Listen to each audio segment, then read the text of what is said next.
దువ్వాడ వాణి నుంచి తనకు ప్రాణహాని ఉందన్నారు మాధురి.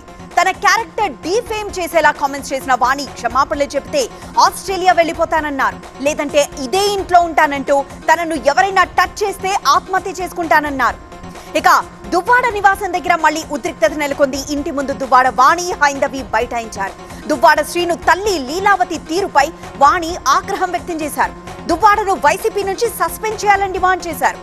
ఇక థర్డ్ హెడ్లైన్, రేషన్ కార్డుల జారీపై మంత్రి ఉత్తమ అధ్యక్షతన కేబినెట్ సబ్ కమిటీ సమావేశం జరిగింది. స్వైపింగ్ కార్డుల మోడల్లో కొత్త కార్డులు ఇవ్వాలని నిర్ణయించారు. వచ్చే సమావేశంలో విధి విధానాలు ఖరారు చేయనున్నారు.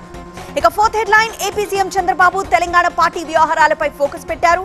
టీటీడీపీ కొత్త అధ్యక్షుడి ఎంపిక, పార్టీ బలోపేతం, స్థానిక సంస్థల ఎన్నికల్లో పోటీ, సభ్యత్వ నమోదు తదితర అంశాలపై తెలంగాణ నేతలతో చర్చించారు.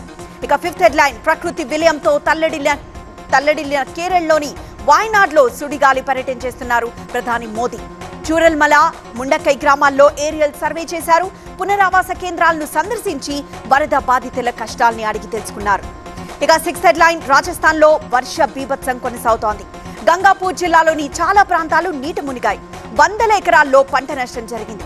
వరద బాధితులను సురక్షిత ప్రాంతాలకు తరలించారు. ఇక సెవెంత్ హెడ్లైన్, బంగ్లాదేశ్ లో మళ్లీ అల్లర్లు చెలరేగాయి. సుప్రీంకోర్టును వందలాది మంది ఆందోళనకారులు ముట్టడించారు. విద్యార్థుల ఆందోళనతో సుప్రీంకోర్టు చీఫ్ జస్టిస్ తన పదవికి రాజీనామా చేశారు. నిరసనలతో బంగ్లాదేశ్ బ్యాంక్ గవర్నర్ కూడా రాజీనామా చేశారు.